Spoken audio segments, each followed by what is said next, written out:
Hey guys, what's up? Bisectatron here from OneHive Gazette, here with my next video, and in this one, I'm talking about the sneak peek, or the announcement, I guess, from Supercell, talking about the new update they're coming out with soon, and specifically how that's going to change the war matchmaking system, because it's been the same since it came out, so this is definitely going to be something that people aren't used to.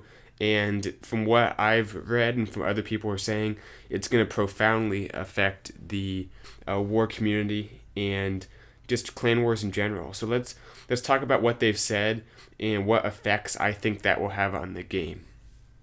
So starting off, one thing is they're removing the 35v35 and 45v45 wars, and that kind of goes hand in hand with making some changes to try to make the wars closer.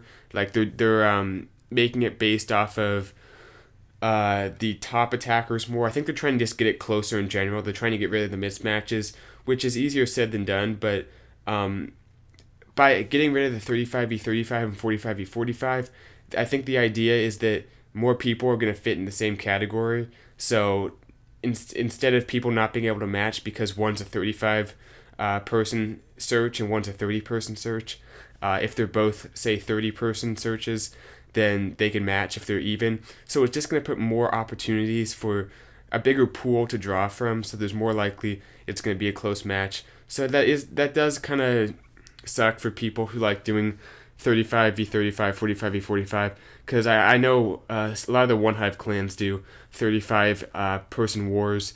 That's a good number. It's pretty common. So yeah, I mean, we can't do that anymore, but I think, people will complain for a little while, but to be honest, it's not that big of a deal in my opinion, and I think that I think that we can just do 30v30, 40v40, even 50v50.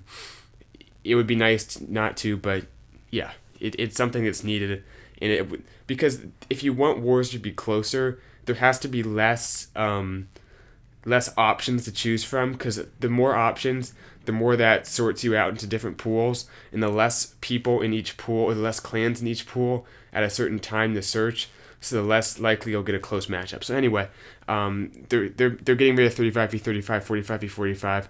I think it's not necessarily the best, but it's necessary. They're also going to put a greater emphasis on defensive village progress and less emphasis on offensive army progress. That's reading it right off the post online, and I'm a little bit confused by this, to be completely honest. I think that it should be more based off of offense, because the whole reason people do Town Hall, 9.5, 8.5, is because they want to get their offense up, because offense isn't counted in the war. So you get matched off your defense mostly right now, and what it sounds like is that Supercell is basically making that exclusively off your defense. So you could literally have a Town Hall 7 defenses and Town Hall 10 offense, and you'll get matched with the Town Hall 7, or you'll be weighted as a Town Hall 7 in the matchmaking process. So it almost feels like they're going in the wrong direction on that one. So I personally don't necessarily think that's the best idea, but it is what it is. And I think it's already kind of like that. Like, I don't think heroes and troop levels have much of an impact. I think heroes have a little bit, but as far as offense goes, I don't think that really had much of an impact anyway. But I guess they're taking out what little weight it does have, and it's going to make Town Hall 9.5, doing offense first, not dropping the Infernos. It's going to make that more of a thing. So I don't necessarily know if I'm going to do that with my account, but it seems like it's going to be the smart thing to do either way. So we'll see. I feel like this is just encouraging the 9.5s, which isn't necessarily how I think the game should be played. I think you should be building the defenses ideally as soon as you get to that Town Hall level. But for war, especially with this update, that's not going to be the incentive. So we'll see how that affects it, but I don't think it's that big of a change, to be honest, because I think it was already mostly based off of defenses. But I don't know. I could be wrong. I don't know the exact algorithm they use. But besides that, the next thing they said is that some late game defenses and troops like the Eagle, Inferno Towers, and the Warden will have a much greater matchmaking impact, And I think that makes sense just because Infernos are a big deal once you drop them, so they should have a great impact on your weight. Same with the Eagle and the Grand Warden. So hopefully that'll prevent the matches that we sometimes have against kind of low-level bases that have Inferno Towers, because sometimes you get a clan that has like 20 Town Hall 10s with all kind of trash bases but Inferno Towers, and it's just not a fun base to attack. It's kind of tricky, and I think in an ideal war, the Town Hall 10s should line up pretty evenly. It shouldn't just be the total, because there's a difference between max Town Hall 9 defenses and then low-level Town Hall 10 defenses, but Inferno Towers. So I think that this should help. Next thing they said is that Clan Wars matchmaking will favor matches between clans with similar recent win-loss records in the recent wars. So basically it's saying that a new factor that your matchup's going to be based off of is how much your clan is winning lately. So if you have a clan that's won 10 in a row, you're probably going to get matched with another clan that's won, 5 to 20 in a row. And I think that's probably out of this entire update, this is the best thing they've added. Now this does come with kind of an asterisk, and that's modding, because obviously the modding clans, assuming they're not doing arranged wars every war, and I think they're kind of like fair play clans in that they do some kind of random wars. So I think the modding clans are going to have very high records, very high win streaks, and that's going to match them with some of the top fair play clans.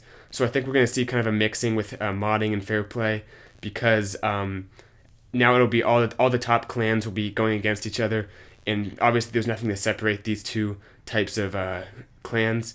So I think that Supercell has to deal with modding if they're going to, if this is going to work. I just feel like it could be so awesome to have wars where you're constantly getting matched up with good clans with anti 3-star bases. I think that's what everyone in the war community wants. But how it is right now, I'm pretty sure what's going to happen is we'll get matched up with some good fair play clans, but also some modding clans. There's just too many of them out there not to, and I think that we just don't see it that much. I don't think we've been matched with a modding clan for a while, and it's very few and far between. But I think this is just going to show people how prevalent modding is, because a lot of people have been shielded from modding just by the vast number of clans in the search. You're more likely to get matched with a farming clan or kind of a more casual war clan than a modding clan. But now you're going to get matched with the top in the game, and unfortunately that's going to be mostly modding clans. So we'll see how that works out. But I like the idea. I love it. I love the idea of not having to face one of those, the general, that base, an anti 2-star base.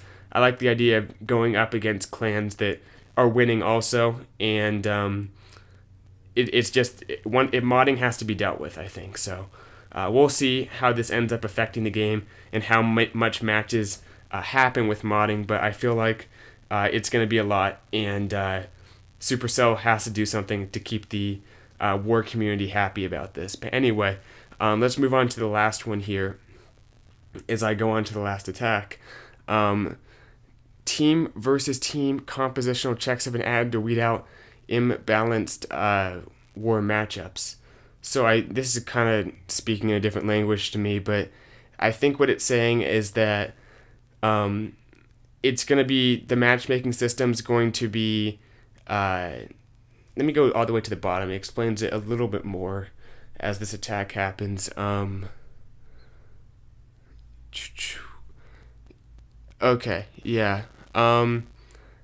So it seems like they're putting a greater emphasis of matching on the top of the war map than the bottom. So, like as it is right now, they try to match both clans holistically, but I think now what it's saying is that they're going to make it based off the top more. So they'll try to get the Town Hall 10s, if that's the top, matched up better. The Town Hall 11s matched up. So maybe each clan will definitely have, let's say, 4 Town Hall 10s or 1 Town Hall 11.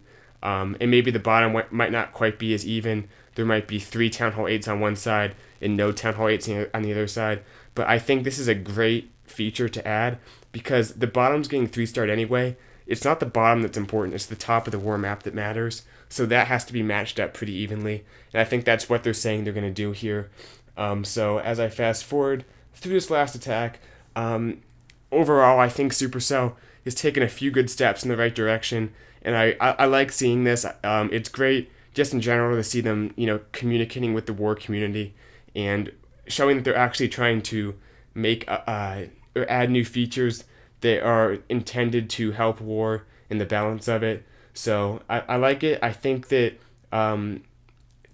more things need to come, and modding is still kind of staring us in the face at this point, especially with the new win streak matchmaking system. So we'll see how it works out, but I hope you guys enjoyed the attacks in the background at the very least. And yeah, I'm excited for this update when it comes out. So hopefully you guys are too. And I'm sure there's going to be a few other things beyond just these war matchmaking changes. So those should be fun too, possibly even a new troop. But anyway, don't want to speculate too much. I'll see you guys in my next video. Bye, Septatron out.